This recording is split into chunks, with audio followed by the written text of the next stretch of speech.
vamos a intentar es tocar la otra cara que plantea esta jornada, aparte de feminización, el tema de la precarización, sin abandonar de todo el tema de las mujeres. Pero es una mesa redonda un poco rara, porque está el moderador, que soy yo, y tenemos a una ponente, Mónica Terán. Me voy a coger mis notas, que es a la que primero os voy a presentar, porque la otra ponente está en Oxford y lo vamos a ver por... Siéntate. Sí, llámala. Que está en Oxford y la vamos a ver por Skype y podremos hablar con ella, espero. Y... Sí. ¿Dónde está la cámara? Pues hay que ponerle a la gente. Vamos a ponerle a la gente a... No, hombre, por favor, deja hablando.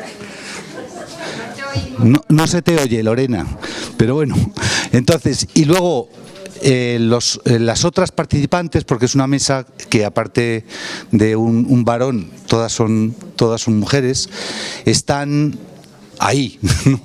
Están están como parte del público. De ellas vamos a ver un vídeo que algunos y algunas ya conocéis, y podremos también hablar con ellas y preguntarle alguna cosa. O sea, como veis, una mesa redonda un poco curiosa. Pero bueno, os presento primero a Mónica Terán. Yo la acabo de conocer y la conocí ayer por teléfono y ya me cayó bien, ¿eh? Que me vea. Ah, que no se puede. Ah, le voy a decir. Hola, Lorena. Bueno, le estamos saludando un poquillo. Bien, os presento primero a Mónica Terán. Ella es médica. Esto es una jornada sobre la profesión médica. Ella es médica de familia. Para mí es una ilusión. Es una médica de familia, yo soy de la primera promoción, ella es de 30 y tantas, ya no las he querido ni contar. Promociones después. Ha tenido la delicadeza de venir. Ella está en Barcelona, se formó en Barcelona, aunque ella, le acabo de oír antes, no lo tenía en los papeles, creo que es cántabra, ¿no? Y ella...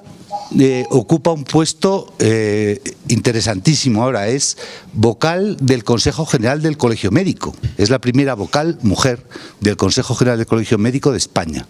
Y es vocal del Consejo Médico en el tema de médicos en formación y posgraduados. Entonces, bueno, pues...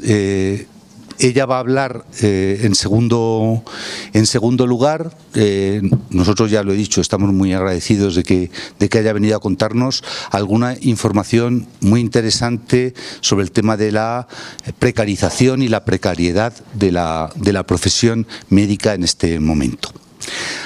A Lorena Saletti, que la tenéis ahí, está en Oxford. Ella es psicóloga. Y ha trabajado durante los últimos, creo que 7 o 8 años, ¿no?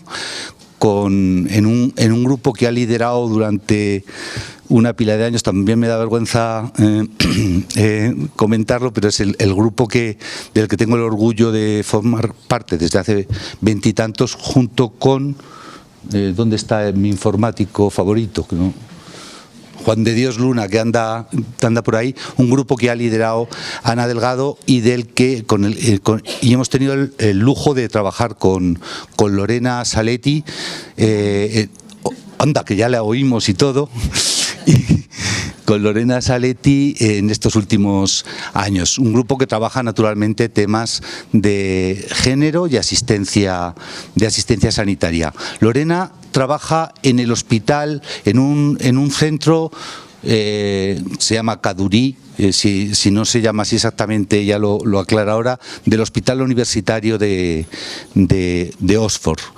Y nada, es un placer tenerla aquí. Ella ha trabajado trabaja fundamentalmente con información en forma de discurso y nos va a comentar algunos resultados de su tesis doctoral, ¿no? que es ella. Y luego pues veremos un vídeo y hablaremos con las 3 compañeras residentes de Medicina de Familia. Este es un día con muchos médicos de familia y médicas de familia, como veis, y charlaremos con las compañeras del Albaicín y de Cartuja. Entonces, en primer lugar vamos a ir a Lorena. Lorena es de Córdoba, pero de Córdoba del otro lado del Atlántico, y bueno, a ver lo que nos cuenta. He acordado más o menos un cuarto de hora de aportación de cada una de las ponentes. Luego el vídeo dura unos 4 minutos, o sea que para que os hagáis una idea del tiempo que tenemos por delante en esta mesa redonda. Pues Lorena, adelante. Pues muchas gracias por la presentación. ¿Se escucha bien ahí? Perfectamente. Perfecto. Pero sí. Nada, bueno, no importa. Muchísimas gracias por la invitación. Ahora sí. Gracias, Víctor. Ahora, hola. Buenas. Bueno, muchísimas gracias por la invitación y bueno, aunque sea a través de esta vía, para mí es un honor participar en este día tan importante en la escuela y en la vida de esta persona. Aunque me gustaría estar allí para daros muchos abrazos y muchos besos y luego tomaros la cerveza que seguramente os tomaréis luego de que termine la jornada. Bueno, voy a presentar parte de los resultados de un proyecto de investigación en el cual he participado como técnica en la escuela y que ha sido liderado por Ana Delgado, quien se formuló la pregunta sobre si existían diferencias en los discursos de las médicas de familia y de los médicos de familia sobre el éxito y el logro profesional en un contexto de implementación de la carrera profesional en la atención primaria. Ana me hizo el tratamiento intelectual de la pregunta, porque siempre es importante tener una buena pregunta cuando uno hace una investigación, y esa pregunta me permitió a mí formular otras y profundizarla en el trabajo que hice de mi tesis doctoral, que fue dirigido por Teresa Ortiz y por Ana Delgado. Para responderla, realizamos una investigación cualitativa con grupos de discusión. En el año 2009 y 2010 fue el trabajo de campo. Hicimos 12 grupos segmentados por sexo, edad y ocupación o no de la dirección del centro de salud. Yo en esta presentación me voy a centrar en los 2 grupos de médicas jóvenes que hemos realizado en Andalucía, en el cual participaron 10 médicas de familias con una edad media de 33 años. Como una nota al pie, en el proceso de captación de participantes fue bastante complicado encontrar médicos jóvenes que puedan participar, porque primero que hay menos que médicas, y bueno, esta dificultad podría reflejar que ellos eligen menos la medicina de familia, que también se van más a trabajar a urgencias, o bien que hacen otra especialidad. Los que sí permanecen en la atención primaria y participaron en nuestros grupos no fueron tan críticos respecto con su situación laboral y el tema de precarización. O sea, esa más bien salió al margen, ¿no?, de los relatos de ellos. Por el contrario, en los discursos de las médicas jóvenes, la precarización fue un tema central en los grupos de discusión. Ellas lo nombraban como contratos basura, no contratos de verdad, ser chica para todo, ¿no? Estos eran los nombres que iban saliendo para que ellas de cómo ellas nombraban la precarización y su situación laboral. Ahora bien, ¿qué implicaciones hemos visto que tiene esta situación en su vida profesional? Podríamos decir que básicamente 5. La primera, y casi de las más importantes, es cómo influye esta situación de precariedad en la práctica asistencial de las médicas de familia.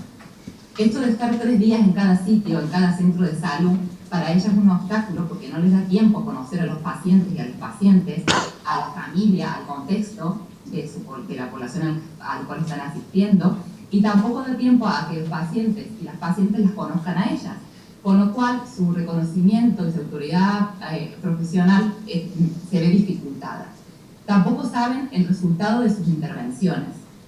lo cual les da una sensación de inutilidad bastante grande, ¿no? Esto dice, bueno, les mandé a hacer una escana a este paciente, pero no puedo ver el resultado porque mañana estoy en otro centro de salud, por ejemplo, ¿no? Otra implicación importante en su vida profesional es los obstáculos para poder hacer y acceder a la formación reglada que ofrece, por ejemplo, el distrito sanitario.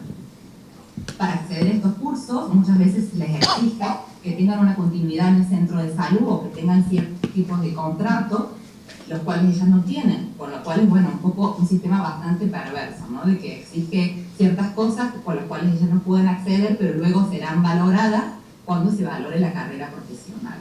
Y esto, bueno, tiene un gran impacto, por supuesto, a corto y a largo plazo para ellas. Otro aspecto muy importante que fue nombrado en los grupos respecto a cómo implica la precarización es las dificultades para trabajar en equipo, que como sabemos en la atención primaria es muy importante este aspecto de trabajar en equipo en los centros de salud y trabajar con otros pares, pero no solo por el tema del trabajo en equipo, sino también por la relación que implica con los pares. Ellas hablaban de que percibían poco reconocimiento por parte de sus pares cuando entraban sobre todo a un centro de salud nuevo, ¿no? E incluso nombraban de que había una ley que, bueno, que era como la ley no escrita de lo peor para ti porque eres nueva, ¿no? Entonces, bueno, estas cosas también subyacían a la precarización. Otra implicación en la vida profesional es que ellas perciben poco reconocimiento por parte de los superiores y del distrito sanitario. Decían que eran un número en una bolsa, que tenían poca capacidad de incidencia en cambiar ciertos aspectos con los cuales no estaban de acuerdo, como por ejemplo los indicadores asistenciales o el tiempo de consulta. Entonces, bueno, ese es otro aspecto importante. Y por último, destacaban cómo afectaba la precarización en la organización de su vida personal y familiar. Desde la organización de cuándo me pude ir de vacaciones, porque no lo sé, porque tengo un contrato eventual que se me termina en unos días y luego no sé si voy a tener, hasta cuándo puedo, entre comillas, tener hijos o hijas, ¿no? Y disfrutar de una baja y de una licencia maternal en condiciones. Porque justamente ellas nombraban de que cuando tenían hijos o hijas, se interrumpía el contrato y tenían todo ese periodo, digamos, estaban sin empleo, no estaban de licencia. Ahora bien, a todas estas dificultades e implicaciones se suma la interacción de distintos obstáculos estructurales, como son la edad, la cultura profesional androcéntrica y, por supuesto, la construcción social de género, ¿no? Como un ejemplo concreto de esta interacción es, por ejemplo, la organización de los horarios laborales. Ellas denunciaban, ¿no?, que no se incluía en el horario laboral, por ejemplo, el tiempo de formación, lo cual es bastante importante porque le dificultaba a ellas poder luego formarse en casa debido a las demandas familiares, ¿no? Que, bueno, que por el mandato de género también recaen sobre ellas. Entonces, bueno, es un poco ahí una interacción que obstaculiza muchas cosas. Todo ello provoca lo que ellas denominan como mezcla explosiva o cómo esto de ser mujer y joven en medicina se traduce, entre otros aspectos, en ser la niña, ¿no? En ser la niña para los pacientes y para los padres también, y en este menor reconocimiento. Tengamos en cuenta que parece que todavía está vigente el imaginario del médico varón, ¿no?, como de cierta edad, que tiene autoridad y que al cual se le reconoce más autoridad y reconocimiento profesional, ¿no? Este también fue un resultado en un proyecto que hicieron Ana y Teresa hace un tiempo, no me acuerdo hace cuántos años, que bueno, que ellas también identificaban esto en los discursos de las médicas. Parece que todavía el estereotipo sigue vigente. Ahora bien, siempre que hablamos de poder hay resistencia. Entonces, me parece interesante destacar cómo las médicas jóvenes qué estrategias implementan para hacer frente a esta situación de precariedad y a esta situación de desventaja, ¿no? En primer lugar, la motivación personal, el esfuerzo que ellas hacen, la superación, precisamente porque les gusta mucho su profesión, y así lo dicen, ¿no? Por ejemplo, la autoformación a ellas les motiva, es muy útil en periodos de no empleo, ¿no?, en estos periodos que están sin desempleo, y también les da mucha seguridad en la práctica asistencial con pacientes. Otra estrategia que nombraron fue la de cambiar el chip, ¿no?, cambiar la mentalidad. De esto es lo peor a voy a intentar hacerlo lo mejor que puedo. Y bueno, en vez de 3 días voy a estar 3 semanas. Bien, vamos a sacar el mejor jugo de esta situación. Entonces, bueno, eso les ha ayudado mucho a poder precisamente hacer frente a esta situación. Otra estrategia que comentaron fue el hablar la situación, reunirse, intentar que los problemas los sepa todo el mundo, ¿no? Empezar a hacer acciones que puedan demostrar su situación. Hablaban también de, bueno, nos tendríamos que poner todos de acuerdo y decir no a los contratos eventuales porque son, a la larga nos va a repercutir mucho peor, ¿no? Pero bueno, hablaban también de las dificultades para hacer ese tipo de intervenciones. Otra estrategia que comentaron fue el reconocimiento de pacientes, ¿no? Para obtener el reconocimiento de pacientes, perdón, el hablarles de usted, ¿no? E intentar de ser rosas frente a los pacientes y no rositas, ¿no? De ese cambio. Para ello, por ejemplo, ellas hablaban, bueno, voy a hablar de usted, aunque yo le recuerde su nieta, ¿no? Decía una, yo soy la que le dice a usted qué debe tomar. Por lo tanto, bueno, voy a empezar a implementar algunas estrategias para que esta distancia se pueda dar y se pueda producir el reconocimiento de autoridad. También ante la dificultad de tener metas a largo plazo por su situación laboral, ellas se plantean metas personales más a corto plazo, autoevaluables, por ejemplo, disfrutar del trabajo, ¿no? que comenté anteriormente, porque también les permite observarse responsables de este cambio y además les da mayor satisfacción, ¿no? Bueno, para finalizar, ante su situación de desigualdad, básicamente lo que los médicos de familias jóvenes reclamaban en los grupos era poder disfrutar de su trabajo, además de tener un trabajo digno. ¿Eso qué significa? Tener ciertas condiciones laborales, básicas, de derechos, respeto por parte de pacientes, por parte de pares, por parte de superiores, y tener posibilidades de crecer profesionalmente, ¿no?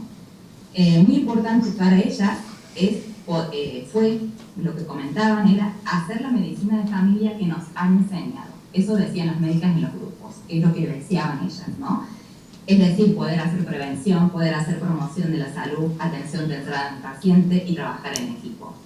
Como punto y aparte, porque esto no lo dicen ellas, pero lo digo yo, sin duda, en los valores, en los conocimientos, en las prácticas de lo que implica hacer la medicina de familia que nos enseñaron, es destacar la labor de Ana, toda su trayectoria de investigación en atención primaria, su trabajo en unidad docente, su participación en la creación de centros de salud, su trabajo en la escuela.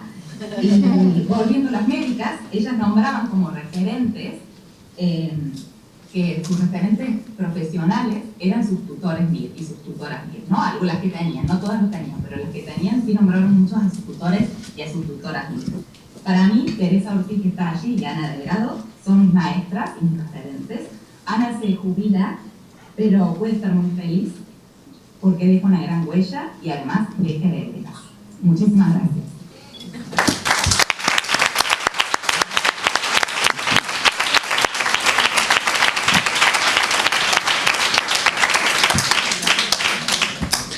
Muchas gracias, Lorena.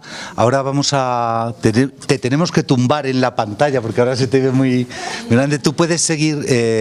Sí, yo voy a quitar el micrófono, pero estoy aquí. Vale, muy bien, porque... gracias por tu intervención y por todos tus comentarios.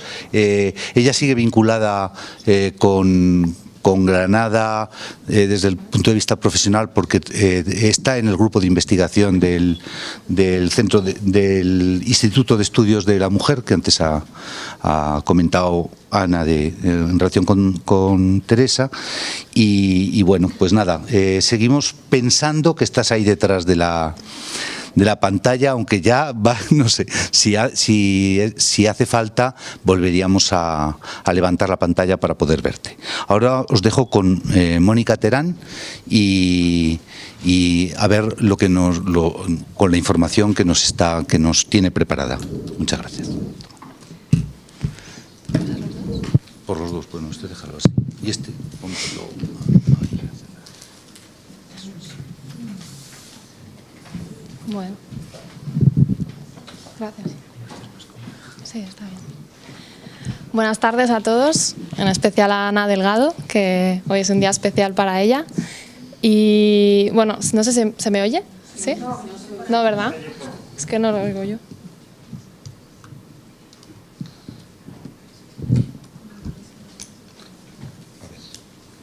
¿Ahora? No.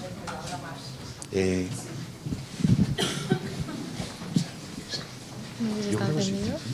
Sí, está dado. Sí, sí, se da. No, está sin pilas. Ah. Bueno, se han acabado las pilas ahora de repente. Pero bueno. Cosas del directo.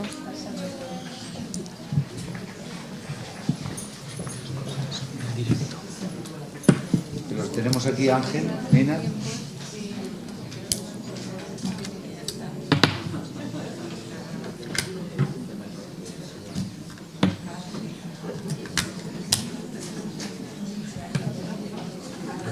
¿Ahora? ¿Se me oye ahora? Un poco más. Tampoco mucho.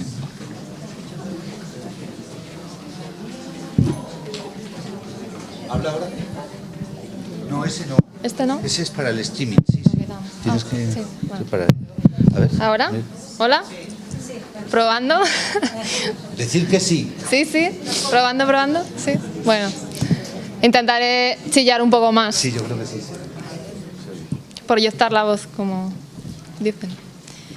Bueno, buenas tardes y muchas gracias por la oportunidad. Quiero agradecer la oportunidad de estar hoy aquí en esta casa, que para mí es un referente de buen hacer y de interés en prácticas para la prevención, para la salud, y que yo personalmente admiro mucho la forma de trabajar y bueno, que me encanta estar aquí.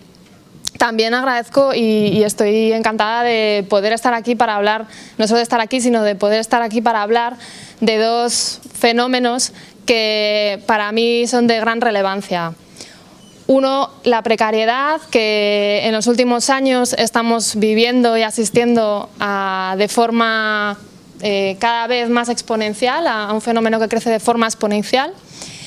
Y la feminización, que igualmente y no de la misma manera de todas, que como la precariedad, que es negativo, no podemos decir lo mismo, evidentemente, pero también sí que podemos decir que está evolucionando a los mismos pasos, es decir, está siendo un fenómeno que en los últimos años está cada vez, bueno, yendo a más.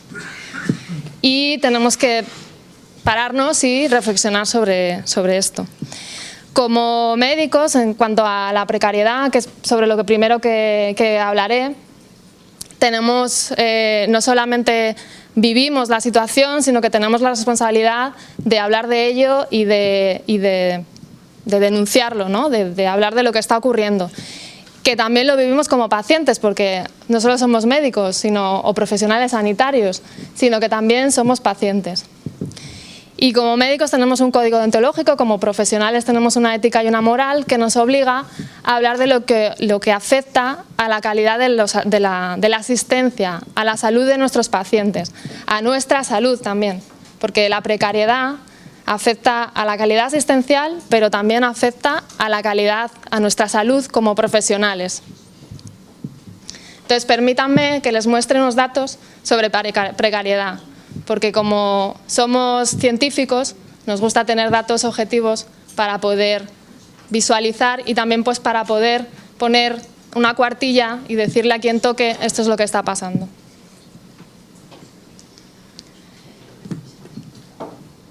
Atendiendo a esta necesidad de datos objetivos para poder hablar de esta situación de precariedad, que como he dicho es preocupante y que estamos viviendo cada vez a pasos más agigantados en relación con la crisis de los últimos años, desde el Consejo General y concretamente desde mi vocalía de Médicos en Formación y también la de los médicos en precario y promoción de empleo, decidimos hacer un estudio del que quizás alguno de vosotros haya participado, sobre la situación de empleo médico de los médicos en España. Voy a citar solamente algunos de los datos, porque si contara todos, pues no podríamos salir luego a tomar la cerveza que la compañera Lorena ha mencionado, pero pondré algunos de los que para mí tienen más impacto en esto de la precariedad. En cuanto hablaré sobre todo del Sistema Nacional de Salud, que es donde más hemos visto datos sobre precariedad, en cuanto a empleo discontinuo, etc. También hay precariedad en la privada, esto no lo vamos a negar, y sabemos lo que cobra un médico por cuenta ajena, por consulta, ¿no? Y sabemos, pues bueno, que hay precariedad también. Pero lo dicho, me voy a centrar en algunos datos que son bastante específicos y bastante demostrativos. El 44% de los médicos en plaza en propiedad del Sistema Nacional de Salud, de estos médicos, el 70% llevaban entre 5 y 20 años en esta situación, es decir, o bien con un contrato de interinidad, sin afianzar su plaza en propiedad, que es la manera de afianzar el trabajo y de tener un trabajo estable y una independencia en el Sistema Nacional de Salud, o bien con contratos precarios de menos de 6 meses, enlazando contratos un año tras otro. Efectivamente, de este 44% de médicos sin plaza en propiedad, el 41,6% de estos médicos en activo tienen un contrato precario, es decir, tienen un contrato de menos de 6 meses. Nos puede parecer que 6 meses, o menos de 6 meses, que son 5 meses y 29 o 30 días, depende del mes, puede ser un buen contrato, tal y como están las cosas. El caso es que no todos estos médicos tenían contratos de 6 meses. Y lo que nos encontramos son contratos pues, de 3 horas, de 2 horas, de días, de 15 días. Y esto lo podemos constatar con más datos. Más datos como son la media de contratos por año que firman estos médicos encuestados, de aquellos médicos que tienen empleo en precario.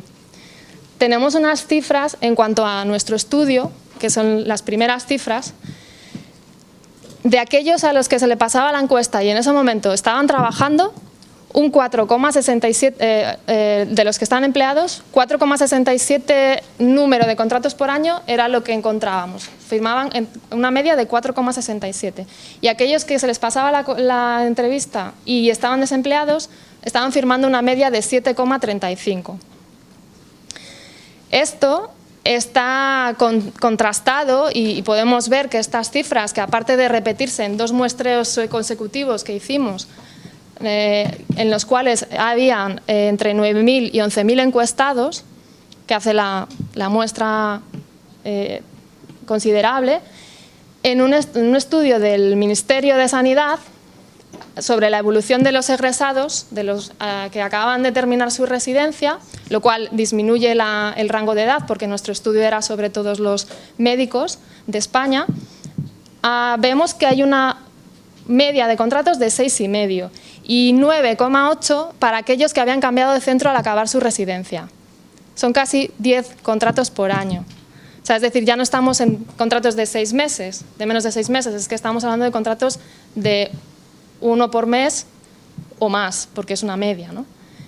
Y en este estudio del Ministerio también hablaba de una disminución progresiva del tiempo de duración de contratos que se había constatado, porque este estudio se hizo entre los años, un primer muestreo entre los años 2006 y 2010 y un segundo entre el 2009 y 2012. Y podían constatar que cada vez los egresados tenían unos contratos de duración menor y que había sido de forma progresiva. Bueno, tenía una foto que la censura de alguna gerencia se ha debido cargar, porque tenía una foto de una compañera que había firmado el extremo de esa media de número de contratos anuales. Había firmado 72 contratos en el año 2014. Es decir, contratos de horas, discontinuos, trabajaba un día, trabajaba los 5 días. Bueno, es un drama y es el extremo, pero existe, está. Bueno, por otro lado, hemos hablado de precariedad en cuanto a número de contratos, hemos hablado de precariedad en cuanto a situación mantenida, de contratos firmados uno detrás de otro hasta 20 años, ¿no?, en esta situación, lo cual, pues, bueno, dificulta la estabilidad. Y vamos a hablar de otro factor que es importantísimo en la vida de un médico, tan importante como lo es el desarrollo continuo, el continuo asistencial. Un médico como profesional, todos los profesionales quieren trabajar porque es la manera de desarrollarse profesionalmente, pero un médico tiene el hándicap asociado de que para poder seguir estando actualizado precisa de trabajar, precisa de estar en un continuo activo. Si estamos en una situación de crisis o de precariedad en la cual los médicos tardan en encontrar empleo o no encuentran empleo, les estamos abocando a una mayor dificultad para poder luego encontrarlo. Porque esos médicos no solo éticamente están obligados a seguir formándose mientras trabajan, sino que además eso es algo que también por ley está establecido. Entonces se van a tener que reciclar. Eso complica mucho más la situación. Entonces hay una doble vertiente del problema. La precariedad en sí misma, en tanto en cuanto no permite al médico una continuidad y entonces aparecen todas estas sensaciones que Lorena comentaba y que están ahí, ¿no? De no puedo ver lo que pasa con el paciente, no sé si hoy mañana estaré, la angustia consecuente, etcétera, y lo que afecta al paciente no tener a su médico habitual, sino que además están abocando al médico a una situación de mayor dificultad para poder seguir actuando como profesional. Entonces vemos que en nuestra encuesta veíamos que un 30% de los desempleados llevaban más de 6 meses sin trabajar y de ellos un 20% más de un año. Bueno, hemos hablado de precariedad, hemos constatado que, o al menos espero que así haya sido, que hayáis podido ver que a través de los datos que os presento vemos una precariedad que no es solo una sensación, es algo que existe, que está ahí. Y la feminización es otra cosa que tampoco es una sensación ni es una obviedad, ¿no? Pero también los datos nos confirman que así es.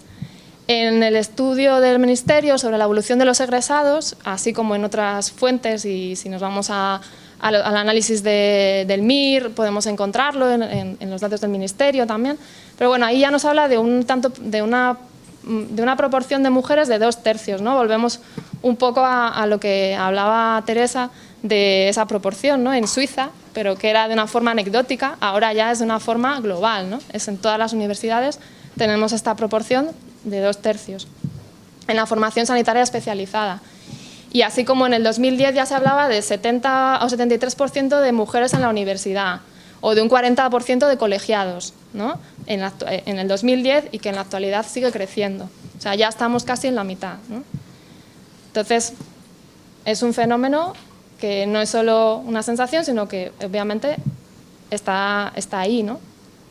Tenemos hablando de rol, ¿no? de la especialidad y del rol femenino, aquí vemos no solamente que está aumentando la proporción de mujeres, sino cuál es la tendencia de esas mujeres, que también comentaba Teresa, como al principio del ejercicio de la medicina de las mujeres se decantaban por unas especialidades o por otras, ¿no? O podían, en ese caso podían, ahora podemos escoger. Pero vemos que puede tener una similitud. Hablabas de obstetricia y ginecología, de pediatría, pues sigue ocurriendo. Obstetricia y ginecología ahora mismo la mayor predominancia está en las mujeres. Y en cambio en el perfil masculino son especialidades más técnicas, más como la cirugía cardiovascular o la neurocirugía. Quizás urología no es tan representativa, pero sí que las grandes cirugías lo son. Entonces vemos cómo las especialidades en términos femeninos pueden ir más hacia los cuidados, ¿no? Y bueno, esto se reafirma en esta tabla del CIS, que también habla del rol de la mujer y los cuidados, de en qué punto estamos, de si realmente es la mujer la que se ocupa de la familia, no lo es. Pues aquí en esta encuesta que hicieron sobre el tiempo dedicado por las mujeres o en general, no es tanto en el ámbito médico, pero sí es en general y creo que es extrapolable, qué tiempo dedicaban las mujeres y qué tiempo dedicaban los hombres a las tareas de casa o al ámbito profesional. Y entonces vemos que al cuidado de hijos e hijas las mujeres empleaban un 25,8% más de tiempo que los hombres. En el trabajo fuera del hogar, los hombres empleaban un 6,5% más de tiempo que las mujeres. En el trabajo doméstico, las mujeres un 97,3% más. Y eso dejaba a los hombres un 34,4% más de tiempo que a las mujeres, ¿no? Y bueno, pues esto, ¿en qué se traduce? En que realmente las mujeres trabajan más en el hogar y cuidan más de los hijos, y en cambio realmente están invirtiendo casi el mismo tiempo al desarrollo profesional o al trabajo, ¿no? Porque realmente es un 6,5% menos. Bueno, entonces tenemos precariedad y feminización, hemos hablado, ¿no? Y ya hemos visto que existe, que está, tenemos datos, lo podemos decir. Y para mí algo importante es, lo decía al principio, la precariedad afecta a la salud del paciente, a la calidad asistencial. Todos sabemos cómo afecta, y no solo a los que están en precarios, ¿no? No solo afecta a los precarios, afecta también a las personas que tienen su estabilidad, porque la precariedad también la sufren, también sufren esos cupos sobrecargados, ese día que alguien se pone enfermo y reparten el cupo, bueno, también lo viven. Y esta precariedad afecta a la calidad asistencial, los pacientes lo notan que estás sobrecargado y que notan cómo estás y notan esa disminución de la calidad asistencial. Pero es que también el profesional le afecta esta precariedad, y creo que en esto, al menos a mí como médico, creo que es algo que soy sensible a ello, como me imagino que seáis vosotros, aunque muchas veces nos cuesta prestarnos atención también como médicos, ¿no? A nuestra propia salud, y a las organizaciones también nos tiene que preocupar, ¿no? Ahí también volvemos con la evidencia, aparte de lo evidente, muchos estudios que relacionan el tener un empleo precario con un peor estado de salud objetiva y percibida, que está relacionado directamente con la mortalidad. El estado de salud percibida está relacionado directamente con la mortalidad. Hay otro, aparte del estudio que os ponía previamente, hay otro estudio, como habrá muchos más, pero que quiero mencionar aquí, que habla sobre también la temporalidad, cómo la temporalidad laboral se asocia a un mayor riesgo de mala percepción de salud. Y de hecho habla pues, de un 40% de más riesgo, o que encadenar contratos temporales durante 2 años se asocia con un riesgo de presentar regular a mala salud 3 veces superior. Datos del Eurostat dicen además que no solo la precariedad o los contratos temporales afectan a la salud, sino que además el hecho de ser mujer tiene 5 veces más riesgo el ser mujer y estar con contratos temporales, con tener una mayor sensación de mala salud, que creo que también está muy relacionado con lo que explicaba Lorena cuando decía que habíais pasado estos cuestionarios a los médicos jóvenes y que los hombres no percibían la precariedad como un problema, y en cambio las mujeres sí, ¿no? Precisamente porque están preocupadas por el paciente, más de este rol de cuidados del paciente, de cómo voy a organizarlo con mi vida laboral y profesional, etcétera, ¿no? Me parece muy interesante esto que encontraron. Y quizás tiene que ver con esto, ¿no? El hecho de que luego perciban una peor salud. Bueno, entonces tenemos crisis y disminución de los recursos, afectación de la calidad asistencial. Evidentemente no se puede hacer lo mismo con menos de una manera infinita, ¿no? No se puede estirar tanto de la cuerda. Al final encontramos profesionales en paro, condiciones inestables, profesionales sobrecargados que impactan en la calidad asistencial y que impactan, como vemos, si nos creemos los estudios, en la salud del profesional. Y también también vemos nuestros compañeros y nosotros mismos cómo estamos de quemados, ¿no? El burnout y demás. Y bueno, según lo dicho, pues o me corto las venas o me las dejo largas. Pues no sé, si una cosa o la otra. Lo que está claro es que, como el mono, tenemos que ponernos así a pensar que algo está pasando, que el sistema nacional está en riesgo de salud, que los profesionales estamos en riesgo y que toca hacer un cambio de modelo, al menos reflexionar. Muchas gracias. Cartuja y Eli y Valls, no me acuerdo ahora del nombre, del Centro de Salud y Blanca, perdón, de la Virginia. Me he acordado por la Blanca que está ahí. Entonces, vamos a poner un vídeo que han hecho ellas y luego vamos a pedirles que nos hablen ellas un poquito también.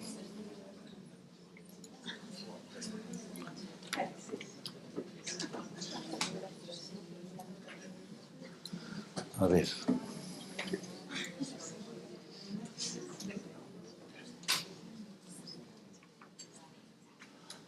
Ángel, ayúdame. Ya. Voy a ver.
Durante muchos años compartí, volando las historias que viví. En todas ellas pudo valorar, el tratamiento me hizo mejorar. Quiero un tema para evaluar, en función de una gran enfermedad, la pureza, la continuidad, con el valiente y su comunidad. Pronto cambiará la salud de nuestra gente, víctima que es presente, que la vida de la guerra. Pronto llegará el día de su muerte, necesitamos fuerte, como que su suerte cambiará. Un intento apenas recordar, también necesitaré sospechar, otro día como que visitar, para mi malestar solucionar. Quiero un sistema para considerar, esa es nuestra especialidad, que el coordine también pueda aplicar, solicitar los niveles instantáneos al hospital.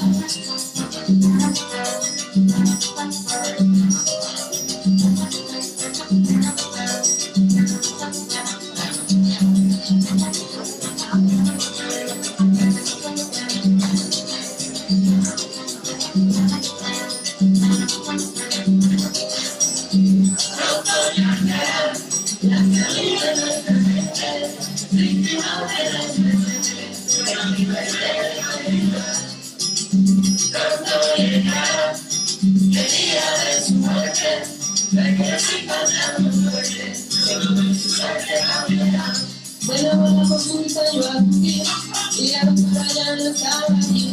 El director del centro me informó de su contrato nadie renovó. Un sistema que sepa valorar, que el primer estilo es fundamental. Los sucesos nos ayudan a mejorar la salud de toda la sociedad.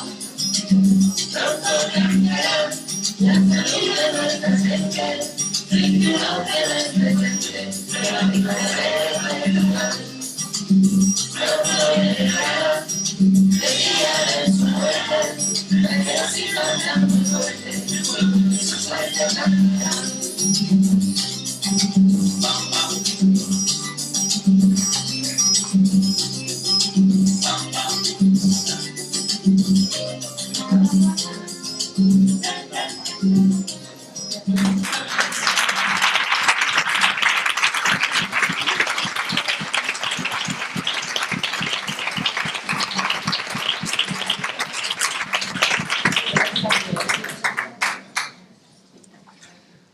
Bueno, pues muchas gracias Ana, Eli, Blanca y todos los que habéis participado en este videoclip por lo que nos habéis regalado, ¿no? De un momento de humor sobre un tema serio y además una música muy pegadiza, daban ganas de salir a bailar, pero a mí me daba vergüenza. Bueno, entonces, ¿cómo se os ocurrió esto?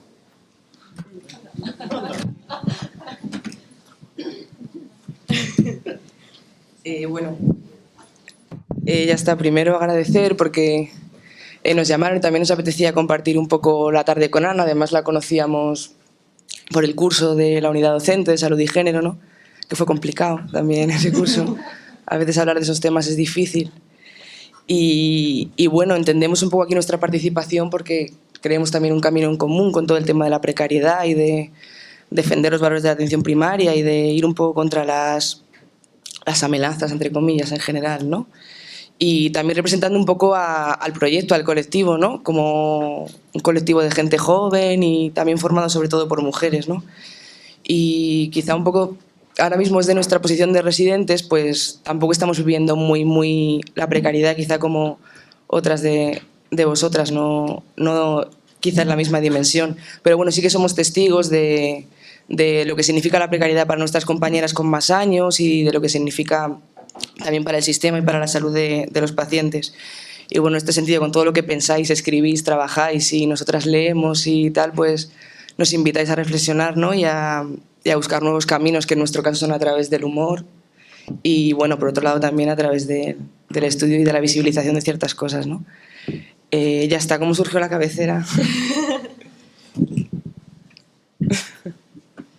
Bueno, a ver. Creemos que el vídeo es el fiel reflejo de cómo surgió esta idea, porque precisamente era eso, las ganas de hacer ver lo importante que consideramos la atención primaria y todos sus valores, y como siempre lo solemos hacer desde la resignación, desde el llanto y desde la crítica, pues esta vez la idea era hacerlo un poquito desde la alegría, desde buscar lo bueno, desde la intención de visibilizar lo bueno. Y este vídeo ha sido el ejemplo de eso y esperamos que en el futuro esto que hemos empezado siga siendo así, no se quede aquí, ¿no? A ver si seguís haciendo cosas así. Que, bueno, la cabecera, bueno, el vídeo lo hacemos un grupo de residentes que formamos la cabecera, que está abierto a todas, a todos, todo el que quiera participar. Y bueno, el vídeo también es la cara visible del proyecto, que por detrás pues somos residentes de toda España,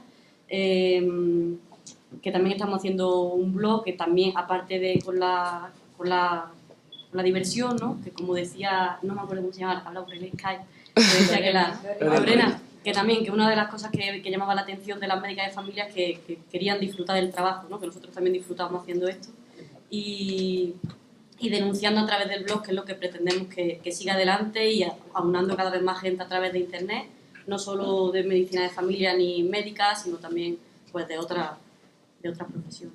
¿Cómo se llama el blog? El blog se llama lacabecera.org. Hay un número de cuenta también. Y nada, y que está aquí, pues que lo que nos quieran inspiráis saber. mucho, que estamos ya, No, si queréis comentamos ahora, supongo que habrá un debatillo, ¿no? ¿O no? Sí, va a haber mucha gente que haga preguntas, pero si hace preguntas, pues estamos aquí para... Ya está, bueno, que la intención también era pues visibilizar un poco la atención primaria, o al menos lo que entendemos nosotros por atención primaria, que al principio de empezar la cabecera hicimos un vídeo que lo presentamos en el SIAP y un poco íbamos por la calle preguntándole a la gente, ¿no?, qué era la atención primaria y también a los estudiantes de medicina. Y bueno, como unas cosas muy... ¿Cuál es la palabra? Muy grotescas, sí. O sea, como muy, muy poco. Entonces, si no visibilizamos, si no hacemos partícipes a los estudiantes de medicina ya, por supuesto, pero no, a la sociedad en general es un poco complicado. Quizás sí que todo el mundo sepa lo que es un cardiólogo, lo que es por decir otras cosas, ¿no? Y la primaria, pues bueno, tenemos también... Ana, pero en ese vídeo la gente mayor, pluripatológica, etcétera, conocía perfectamente a su médico de atención primaria. Ana, recuérdame, yo recuerdo el vídeo, pero lo mismo, porque además estaba hecho en alrededores de Plaza de Toros. Y en Plaza de Toros estaban los dos grandes hospitales y demás. Y es cierto que cuando menores de en torno a 40 y menores, bueno, preferían incluso filtrar, saltarse la atención primaria y directamente que le dieran la posibilidad de elegir un médico especialista. Eso era así, con lo cual ahí hay de por medio aseguradoras y Muface, IFA y rollo así. Y sin embargo, la gente más mayor, a partir de los 60, que ya tenía contacto con el sistema sanitario, comprendía perfectamente la necesidad de médico de familia. Bueno, en fin, es bastante coherente con las cosas que teníamos. Los estudiantes de medicina seguían sin enterarse prácticamente de nada, salvo alguno que sabemos además que tenía implicación sus padres con la atención primaria y poco más. Pero sí, sí. Bueno, ¿alguien quiere hacer una pregunta, comentario, tanto a las compañeras residentes como a lo que ha aportado Mónica, como a lo que ha comentado Lorena, que esperamos que siga ahí pendiente y no se haya tenido que ir a atender a Aymara, así que ya veremos, que tenía que compatibilizar las dos cosas. ¿Comentarios de alguno de vosotros antes de cambiar de tema? Hola, chaval.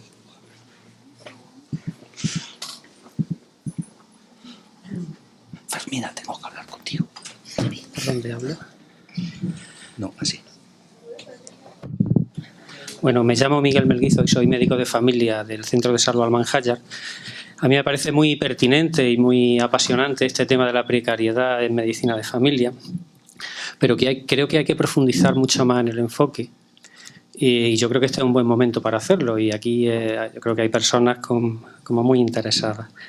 Estoy de acuerdo en que la precarización en este momento nos estamos refiriendo al tiempo parcial de contratación, nos estamos refiriendo a la discontinuidad, nos estamos refiriendo también, aunque no se ha utilizado esa palabra, a la movilidad. Y eso es lo que está generando una situación de incertidumbre en las nuevas generaciones de médicos de familia.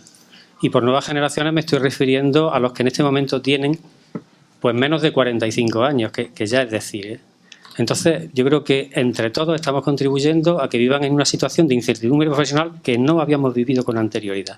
Siempre, cuando terminábamos la especialidad, teníamos contratos parciales, teníamos contratos por semanas, pero teníamos unas expectativas bastante diferentes a las que en este momento se tienen. Teníamos una perspectiva, un horizonte de que en algún momento habría una posibilidad de estabilización profesional, habría una posibilidad de convocatoria de plazas, había una posibilidad de regularización.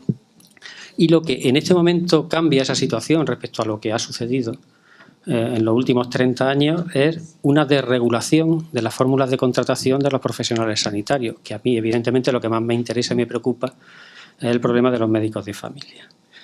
Yo creo que de forma errónea se ha achacado esta situación a la crisis económica, ¿no? La crisis económica es lo que ha producido la necesidad de alguna manera establecer mecanismos de contención presupuestaria, curiosamente afectando esencialmente al capítulo 1 de profesionales, pero yo creo que digamos que está influyendo mucho, se ha introducido un nuevo factor que es una nueva forma de entender las relaciones profesionales dentro del sistema sanitario público, o lo que se ha denominado, por personas que entienden mucho más que yo, un sentido del nuevo gerencialismo, que no es específico de Andalucía, se da en todas las comunidades autónomas, pero que evidentemente tampoco podemos considerar que Andalucía se encuentre al margen de esa nueva forma de entender, como que aquí no pasa nada.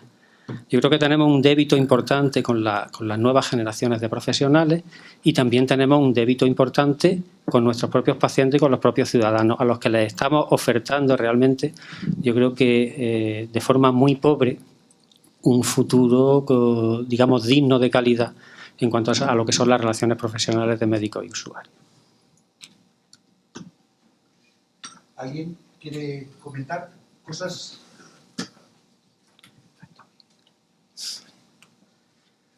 Venga, animaros, ¿no?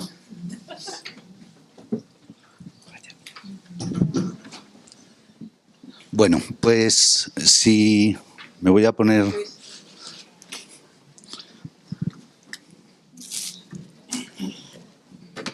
Gracias.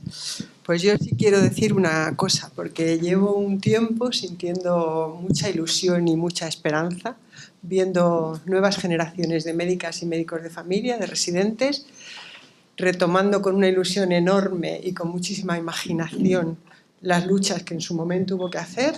En su momento nosotros vivimos unas luchas de una época que además yo creo que va al hilo de este país y de lo que pasó, la transición, el inicio de la democracia, y ahora también al hilo de cuando todo eso ha llegado a donde ha llegado y se ha deteriorado hasta donde se ha deteriorado, pues surge nueva gente joven luchando otra vez por conservar lo que hay que conservar, pero por cambiar lo que hay que cambiar. Entonces este vídeo me ha dado mucha alegría, como todo esto que estoy viendo ahora en tanta gente joven en medicina de familia y en más cosas, claro. Así que yo quiero agradeceroslo, porque para mí va a ser jubilarme con la sensación de esperanza de que otra gente está retomando las cosas y bueno, pues con la sensación de satisfacción de todo eso. Muchas gracias.